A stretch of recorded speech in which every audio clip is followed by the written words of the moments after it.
The day after my father was buried, my stepsister looked me straight in the eyes, tossed my suitcase onto the front lawn, and said, "This isn't your home anymore.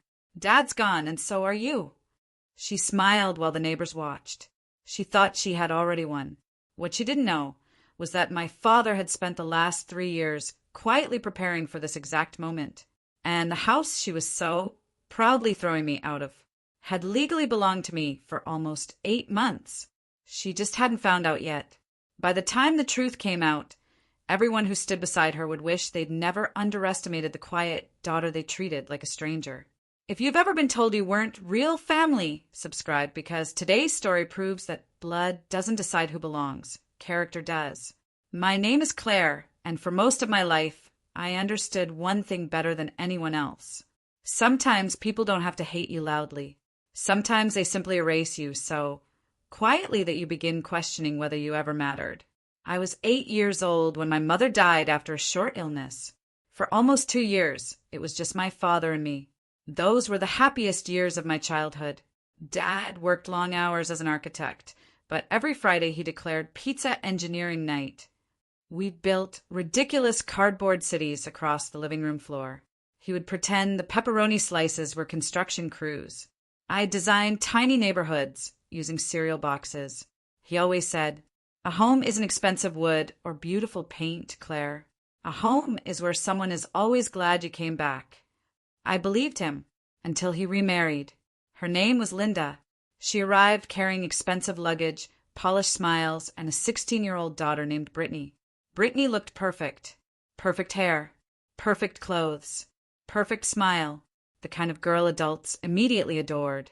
She hugged my father during their wedding reception and loudly announced, "Now, Claire finally gets a real sister." Everyone applauded. No one noticed she squeezed my hand so hard my fingers turned white. That was my first lesson. Brittany performed kindness in public. Cruelty happened only when nobody important was watching. At first, the little things seemed too small to complain about. My favorite books disappeared. Birthday gifts somehow became shared family property. My room slowly filled with Brittany's old furniture, while her room was redecorated every year. If I protested, Linda laughed. Families share. Funny, sharing only worked one direction. Whenever Brittany wanted something of mine, it instantly became family property. Whenever I wanted anything of hers, I was selfish. Dad didn't notice. Or maybe he wanted peace badly enough to convince himself everything was fine. Linda had a remarkable talent. She never argued in front of him. She waited until he left for work. Then she'd remind me exactly where I stood. "Your father deserves a fresh start. Don't make things difficult. You're old enough to stop needing attention." Over time, I stopped asking for it. High school made everything worse. Brittany loved audiences. She'd hug me in hallways where teachers could see. The moment we got home, she'd borrow my clothes without asking, break something, then insist I'd damaged it first. Linda always believed her. Always. Dad usually came home after the arguments ended. Linda would already be crying. Brittany would look devastated. I'd be exhausted. Guess who looked guilty? Me. Eventually, I learned silence required less energy than defending myself. Years passed. I earned scholarships, worked part-time, saved every dollar I could, not because I dreamed of luxury, because I dreamed of escape. Dad helped pay for college whenever he could. Linda complained constantly. Why waste money? Brittany needs help more. Never mind that Brittany changed majors 3 times, quit jobs every few months, spent money faster than anyone I'd ever met. Somehow I was still considered the burden. After graduation, I moved into a tiny apartment almost 3 hours away. For the first time in years, I could breathe. Dad visited whenever Linda wasn't paying attention. He'd bring coffee, ask about work, apologize without actually saying the word. One afternoon, he looked around my tiny apartment and smiled sadly. "You always make any place feel like home." That sentence stayed with me because I realized he remembered. He remembered pizza nights, the cardboard cities, the little girl who believed home meant safety. I wanted to ask him why he let everything change, why he never protected me. But every time I tried, he looked older, more tired, like guilt had become something he carried every morning before breakfast. So instead, we talked about ordinary things: work, weather, books. Neither of us acknowledged the distance living inside our family. Then, 3 years before he died, everything changed again. Dad called unexpectedly. His voice sounded weaker than usual. "Claire, can you come this weekend? I need to tell you something." I drove there immediately. The house looked exactly the same. Same white fence, same oak tree, same front porch where I'd once believed every problem could be solved with pizza and cardboard. Linda barely greeted me.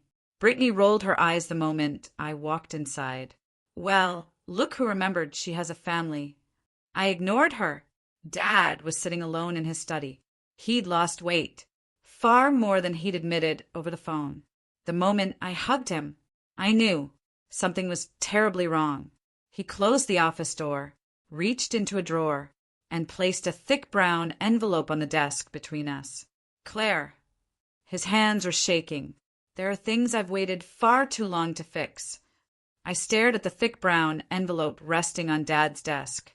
It wasn't sealed. It looked worn, as if he'd opened it dozens of times but never found the courage to hand it over. He pushed it toward me with trembling fingers.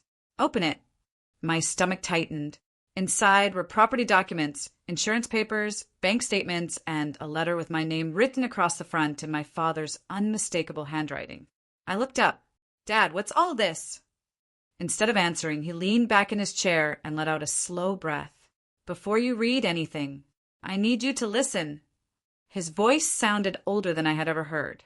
"I've made mistakes, Claire." I stayed silent. I spent years convincing myself that keeping the peace was the same as protecting my family. He looked toward the closed study door. It wasn't. The room became painfully quiet. "I saw more than you think." Those words hit harder than anything else. "You knew." He nodded without meeting my eyes. I didn't know every detail, but I knew enough. I felt 20 years of emotions rise all at once. Anger, relief, confusion. "So why didn't you stop it?" His eyes filled with regret. "Because every time I tried, Linda promised she'd change. Brittany would apologize for a week. Then everything would go back to normal." He rubbed his forehead. "And I convinced myself you were strong enough to handle it." A tear rolled down my cheek before I even noticed it. "I wasn't." "I know." Those 2 words shattered something inside me. For the first time, he wasn't making excuses. He wasn't pretending. He was simply admitting the truth. After several moments, he spoke again.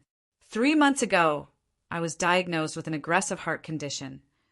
I felt the air leave my lungs. "What?" "The doctors can't promise me much." "No, I don't want sympathy." He reached across the desk and held my hand. "I need you to hear the rest." I couldn't stop crying. He waited until I calmed down. "This house," he glanced around the study, "was built by your grandfather." I nodded. I knew every corner of it, every scratch in the wooden staircase, every loose floorboard near the kitchen. "This house has always belonged to our family." He paused. "And I intend to keep it that way." I frowned. "I don't understand." He smiled faintly. "That's because Linda doesn't know something." He pointed toward the property documents. 8 months ago, I quietly transferred ownership." I blinked. "What?" "The house is no longer legally mine." I looked down at the paperwork, then back at him. "Whose is it?" He smiled through tired eyes. "Yours." For several seconds, I couldn't breathe. "Dad, it's done." "No, there has to be some mistake." "There isn't." He slid the deed toward me. My full legal name appeared beside the words. Sole owner. I had my attorney handle everything privately. I stared at the document until the letters blurred. "Linda doesn't know?" "No." "Brittany?" "No. They think the house is still yours." He nodded. "And I'd like to keep that way." I looked at him in disbelief. "Why?" His expression became serious.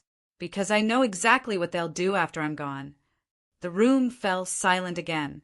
He continued quietly. They've already started asking questions. What kind of questions? Linda had recently begun bringing up wills during dinner. Brittany kept making jokes about renovating the place once everything is finally ours. At first, he'd ignored it. Then, one afternoon, he came home early from work. Neither Linda nor Brittany realized he was in the garage. They were sitting in the kitchen, laughing, planning. Brittany had actually said, "The old man won't be around forever." My stomach turned. Dad closed his eyes for a moment. I wish I could tell you I misunderstood, but I didn't. They were discussing which room Brittany wanted after I... He couldn't finish the sentence. I reached for his hand. "I'm so sorry." He shook his head. "No, I'm sorry." His voice cracked. "I should have protected you years ago." For the next hour, we talked more honestly than we ever had. He admitted every moment he wished he had spoken up.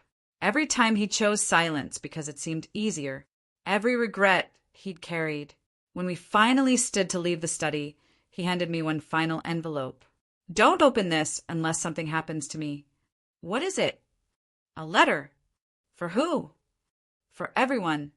I frowned. "What do you mean?" He smiled sadly. "It explains everything." I slipped the envelope into my purse. "I don't want this." "I know. I just want my dad." For the first time since I was a little girl, he hugged me so tightly that I could barely breathe. "I love you, Claire." "I love you too." As I walked toward the front door, Linda called from the kitchen. "Oh, Claire." I turned. She smiled politely. "Don't forget to visit more often." It sounded warm, but her eyes stayed cold. Brittany leaned against the counter, scrolling through her phone. Without even looking at me, she smirked. "You know, Dad worries about you." "I'll be fine." She laughed. "Let's hope so." I left without another word. Driving home, I kept replaying Dad's confession. The house, the deed, the secret letter. Everything suddenly made sense. He wasn't preparing for retirement. He was preparing for the day he wouldn't be there to protect me anymore. I prayed that day was still years away. It wasn't. 5 months later, at 4:17 on a rainy Tuesday morning, my phone rang. The caller ID read, "Dad." But when I answered, it wasn't him. It was Linda.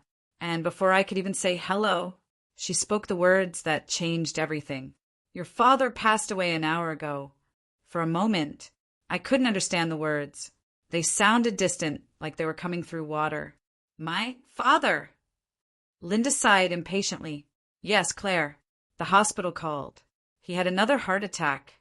There was nothing they could do." Nothing they could do. I gripped the kitchen counter so tightly my fingers went numb. "When?" "About an hour ago." I'm coming." "Fine." She hung up. "No, I'm sorry." No kindness. Just fine. The 3-hour drive felt endless. Every mile brought another memory. Dad teaching me to ride a bike. Dad cheering louder than anyone at my high school graduation. Dad pretending burnt pancakes were gourmet breakfasts.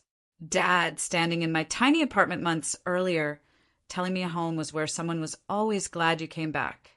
Now, there was nowhere left to go back to. The funeral was held 4 days later. It rained from sunrise until evening. Almost everyone from Dad's architectural firm came. Old neighbors, college friends, even clients he'd worked with decades earlier. The line to pay respects stretched outside the church. I stood quietly beside his casket, trying not to fall apart. People hugged me, shared stories, told me how proud Dad always was whenever he talked about me. One elderly coworker smiled sadly. He carried your college graduation photo in his wallet. I burst into tears because I had never known. Across the room, Linda and Brittany looked very different. Perfect black dresses, perfect makeup, perfect smiles whenever someone important walked by. They accepted sympathy like actresses accepting awards. Every few minutes, Brittany dabbed at perfectly dry eyes with a tissue. Then, the moment nobody was watching, she checked social media on her phone. It made me sick. After the service, people gathered outside near the cemetery. Dad's attorney, Mr. Howard Bennett, approached me. He looked to be in his late 60s. Gray hair, calm voice, kind eyes. Claire. He gently shook my hand. Your father spoke about you often. I swallowed hard. He was a remarkable man. Mr. Bennet nodded. He certainly was. Before he could say anything else, Linda suddenly appeared beside us. Mr. Bennet. Her smile appeared instantly. I assume we'll schedule the reading of the will? He answered politely, Yes. When? Tomorrow morning. She nodded with obvious satisfaction. We'll all be there. She emphasized all, almost like reminding me not to expect much. Mr. Bennet simply smiled. I certainly hope so. Something about his expression caught my attention. He wasn't nervous. He wasn't uncomfortable. If anything, he looked unusually calm, almost confident. That evening I stayed in a nearby hotel. I couldn't bear sleeping in my apartment. Everything reminded me of Dad. Around midnight, I remembered the sealed envelope inside my purse, the one he'd handed me months earlier. My heart pounded. I carefully opened it. Inside was a handwritten letter. His handwriting immediately brought fresh tears. My dearest Claire, if you're reading this, then I wasn't given the extra time I hoped for. First, I'm sorry. I failed you too many times. I let silence become permission. I watched you grow into an incredible woman, despite mistakes I should have corrected years earlier. You deserved a father who defended you every single day. Instead, you got one who waited too long. I hope someday you'll forgive me. My tears landed on the paper. I kept reading. You already know about the house, but there's something you don't know. Mr. Bennet has instructions that only take effect after my funeral. Don't argue. Don't defend yourself. Don't reveal anything. Let people show you exactly who they are. Truth has a way of arriving at the perfect moment. I stopped breathing. There was one final sentence. I couldn't rewrite your childhood, but I could protect your future. I folded the letter carefully and held it against my chest. For the first time since his death, I smiled through my tears, not because I wasn't grieving, but because I finally understood. Dad hadn't given up. He'd been quietly fighting for me until the very end. The next morning, I arrived at the house just before 9. It looked different now. Colder, empty. The porch where we'd built cardboard cities no longer felt welcoming. Inside, several relatives had already gathered. An aunt, 2 uncles, a few cousins. Linda greeted everyone warmly, except me. She barely acknowledged my existence. Brittany walked past carrying a coffee. She smirked. Hope you didn't expect much. I ignored her. She stepped closer. You know. She whispered. Dad always took care of us. There was a cruel emphasis on us. As for you. She shrugged. You made your choice when you moved away. I looked directly into her eyes. I moved away because I had no choice. She laughed. Whatever helps you sleep. Mr. Bennet entered exactly at 9. Everyone took their seats in the living room, the same room where Dad and I had built imaginary cities when I was little. Now, it felt like a courtroom. He placed a leather folder on the coffee table. Thank you all for coming. His voice remained calm. As executor of Mr. David Carter's estate, Linda smiled confidently. I will now begin reading his final wishes. I looked around the room. No one noticed Brittany, already browsing furniture websites on her phone. She wasn't even trying to hide it. She truly believed this day would end with her choosing paint colors. Mr. Bennet opened the folder. My personal belongings shall be divided according to the attached inventory. Everything seemed ordinary. Family photographs, Dad's watch, savings accounts, charitable donations. Then, Linda leaned forward. And the house? Brittany smiled before he even answered. Mr. Bennet looked up. The residence located at 418 Willow Creek Lane. Everyone became silent. Is not included in Mr. Carter's estate. Linda frowned. I'm sorry. It cannot be inherited. Brittany laughed. What does that even mean? Mr. Bennet calmly adjusted his glasses. It means... He paused. Mr. Carter was no longer the legal owner at the time of his passing. The entire room froze, and every eye slowly turned toward him. The room fell completely silent. Even the ticking grandfather clock on the wall suddenly felt deafening. Linda frowned. "I don't understand." Mr. Bennet remained calm. "As I stated, Mr. Carter was no longer the legal owner of this property." Brittany let out a short laugh. "That's impossible." "No." He folded his hands neatly on the table. "It is a matter of public record." Linda's confident smile disappeared. "What are you talking about?" Mr. Bennet opened another folder. Approximately 8 months before Mr. Carter's passing, he legally transferred ownership of the residence. Brittany rolled her eyes. "Fine. So who owns it?" She asked the question with complete confidence, as though the answer could only be one person. Linda even reached for her purse, smiling again. I noticed her fingers trembling with excitement. Mr. Bennet looked around the room. Then his eyes rested on me. "The legal owner of this property," he paused, "is Claire Carter." Silence. Absolute silence. For 3 full seconds. Nobody moved. Nobody breathed. Then Brittany laughed. A loud, mocking laugh. "Very funny." She looked around for someone else to join in. Nobody did. She looked back at Mr. Bennet. Seriously, he slid the original deed across the table. "The documents have been registered with the county for over 8 months. Linda snatched the papers. Her face drained of color as she read them. "No!" She flipped through every page. "This can't be real." "It is." "There must be some mistake." "There isn't." She looked at me for the first time all morning. Not with pity, not with superiority, with panic. "You knew." I answered honestly, "Yes." "When?" "My father told me months ago." Brittany slammed both hands on the table. "So you've been hiding this?" I looked directly at her. "I honored my father's wishes." She pointed a shaking finger toward me. "You manipulated him." Mr. Bennet interrupted immediately. "That's an extremely serious accusation. He was sick. He was mentally competent. He didn't know what he was signing. I personally supervised every document." The room became quiet again. One of my uncles finally spoke. "David planned this?" Mr. Bennet nodded. "Very carefully. He met with me multiple times. He was completely certain." My aunt looked toward Linda. "You told everyone the house would be yours." Linda didn't answer. She couldn't, because she had, for years. Brittany suddenly stood. "This is ridiculous." She turned toward me. "You don't even live here." "No, but I own it." Her jaw tightened. "This is my home." I slowly shook my head. "No, it's my father's home. It became mine because that's what he wanted." She laughed bitterly. "So what? You're throwing us out now?" I stared at her. The irony almost hurt. Yesterday, she had already planned to throw me out. Today, she expected mercy. Before I could answer, Mr. Bennet spoke again. "There is one more document." Everyone looked at him.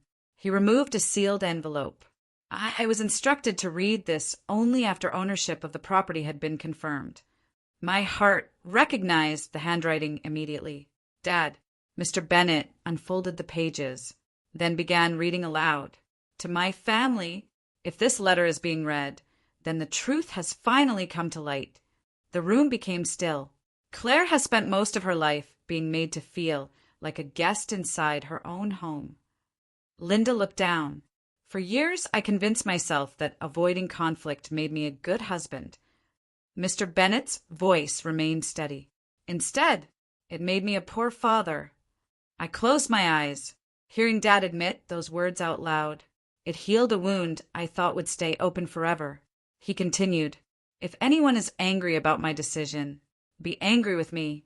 Brittany crossed her arms. "Claire did not ask for this house. She did not pressure me. She earned my trust through honesty, compassion, hard work, and unconditional love." Several relatives quietly wiped away tears. Then came the sentence that changed everything.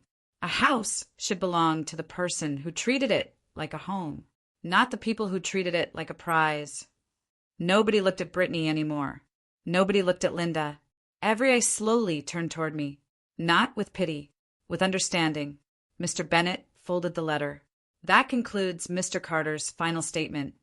The silence felt endless. Finally, Linda stood. We're contesting this. You certainly have the legal right to try. We will. Mr. Bennet nodded politely. I expected you might. He reached into his briefcase one last time. I therefore brought these. He placed several documents on the table. Medical evaluations, video recordings, witness statements, notarized paperwork.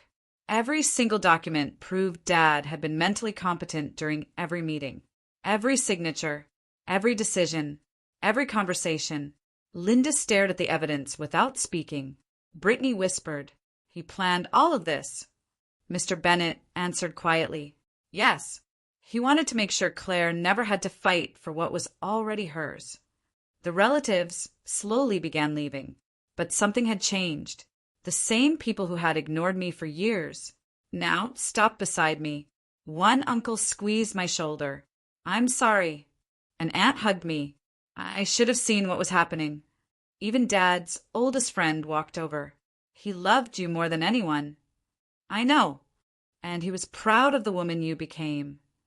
I smiled through tears. I know. Only 3 people remained in the living room. Linda, Brittany, and me. Brittany looked around the house with desperate eyes. What happens now? I took a slow breath. For years, I had imagined this moment. I had dreamed of yelling, of humiliating them, of making them feel every ounce of pain they had caused.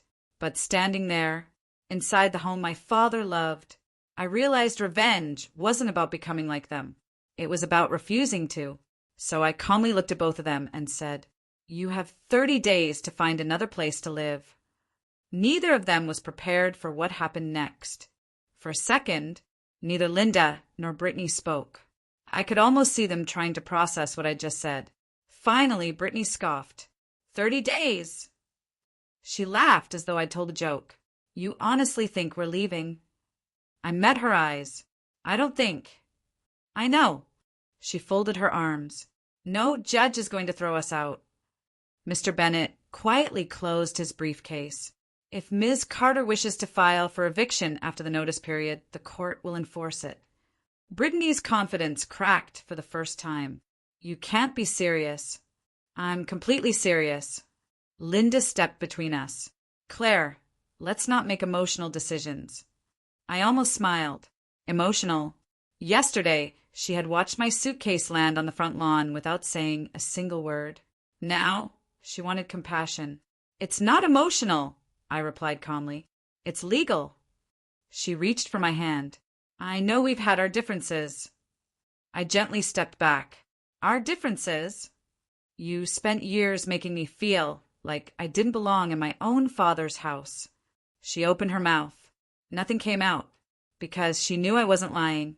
Over the next week, I returned to my apartment and focused on work. I didn't call them. I didn't text them. I let the legal process move exactly as Dad had planned. But they didn't stay quiet. Every day brought another message. First came guilt. Your father would never want this family divided. Then came blame. You're being manipulated by that attorney. Then came anger. You're stealing our future. I answered none of them. A week later, my phone rang. It was my Aunt Susan. Claire, are you okay? I will be. She hesitated. I owe you an apology. You don't have to. Yes, I do. Her voice broke. We all saw little pieces over the years. We should have asked more questions. I closed my eyes. It wasn't your responsibility. No, it was ours. For the first time, someone in Dad's family admitted they had looked away. It meant more than she probably realized. The following weekend, I drove to the house, not to argue, not to celebrate, just to collect a few boxes that had belonged to my father. The moment I opened the front door, I knew something was wrong. Furniture had been moved. Family photographs were missing. Several shelves were empty. I walked into Dad's study. Half the books were gone. The antique desk he'd inherited from Grandpa had disappeared. My heart sank. I immediately called Mr. Bennet. "They're taking things." His voice became serious. "Don't confront them. I'm already here. I'm on my way." 20 minutes later, he arrived with another attorney from his office. Linda looked irritated.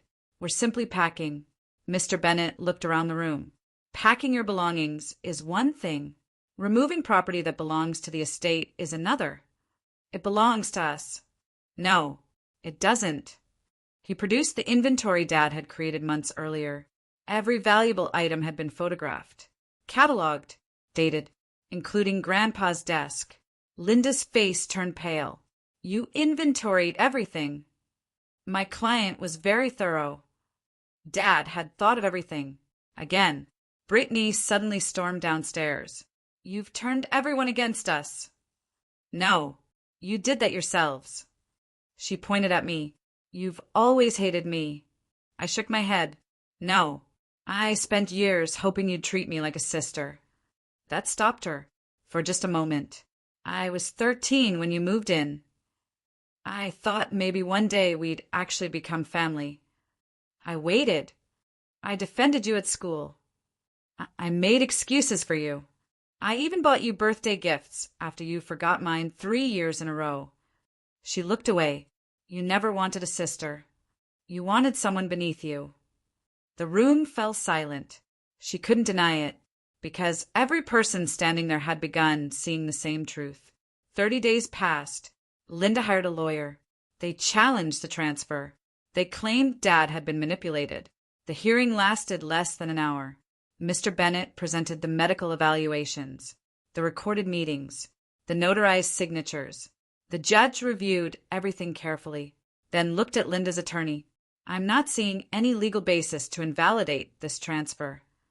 Case dismissed. Just like that.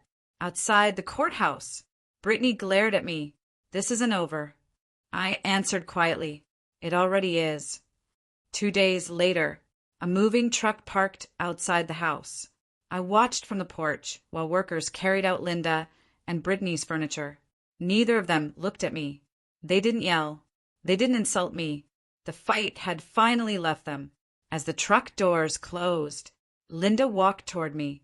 She looked older than I remembered. Tired. Defeated. "I did love your father." "I believe you. I just don't think you loved him the way he deserved." A tear rolled down her cheek. "I made mistakes." "Yes." "I can't change them." "No." She nodded slowly, then walked away without another word. Brittany stopped beside the driveway. For the first time in 20 years. She looked uncertain, almost small. "I never thought he'd choose you." I looked at the house behind me. He wasn't choosing between us. He was protecting the person he believed needed protecting. She lowered her eyes, then climbed into the truck. I never saw either of them again. That evening, the house was completely quiet. For the first time since I was 8 years old, it actually felt like home again. But as I stood alone in Dad's study, surrounded by memories, I noticed something strange. Behind one of the bookshelves, there was a small wooden panel I'd never seen before. I pressed it gently. It clicked open. Inside was one final envelope, with my name written across the front in Dad's handwriting. For a long moment, I simply stared at the envelope. I had already buried my father. I'd already heard his final letter. I'd already watched his last wish come true. So what else could he possibly have left behind? With shaking hands, I opened it. Inside was another handwritten note, folded neatly around a small brass key, the same kind of key Grandpa used to keep on an old leather keychain. I unfolded the letter. The first line made me smile through my tears. "If you found this, then you finally have the quiet this house always deserved." I laughed softly, even after everything.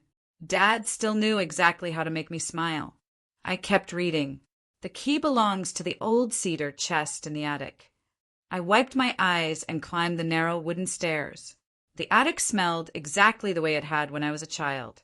Old wood, dust, summer heat. In the far corner sat the cedar chest Grandpa had built decades earlier.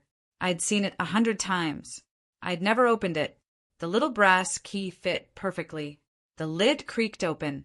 Inside were dozens of photo albums, home videos, my mother's jewelry, letters, drawings I'd made in elementary school, every birthday card I'd ever given Dad, even the silly Father's Day coupon book I made when I was 9. One free hug, one movie night, one burnt pancake breakfast. He had saved everything, every tiny piece of me. Under the albums was one final folder labeled, "For Claire's Future." Inside were investment records, savings bonds, a modest education fund Dad had continued adding to, even after I graduated.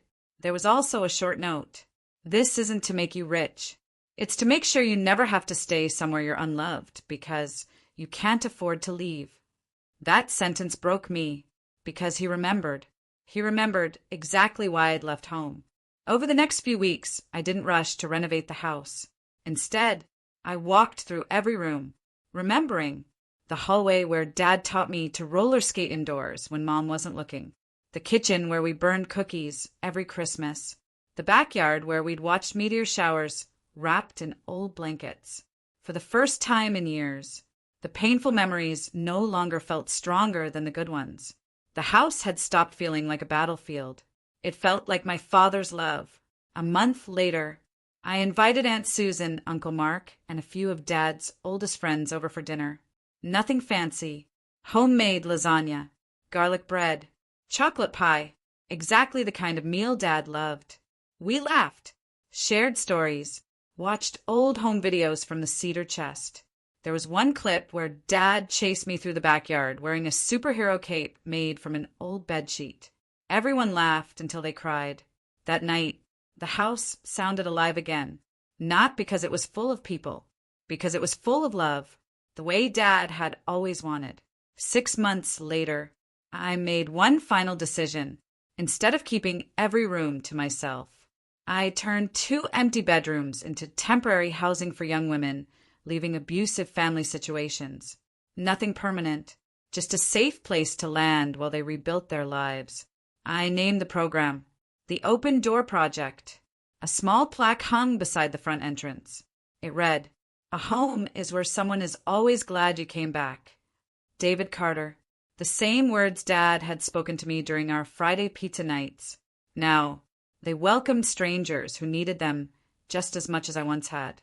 One spring afternoon, I was planting flowers beneath the old oak tree when a little girl staying at the house walked over. She couldn't have been older than 10. She looked up at me and asked, "Do you own this house?" I smiled. "Yes." She looked around. "It feels safe." I felt tears sting my eyes. "That's exactly what it's supposed to feel like." She smiled, then ran off laughing. In that moment, I realized something. The greatest revenge had never been forcing Linda and Brittany to leave. The greatest revenge was making sure this house would never again be a place where someone felt unwanted. About a year after Dad passed away, I visited his grave. I brought fresh white lilies, his favorite flowers.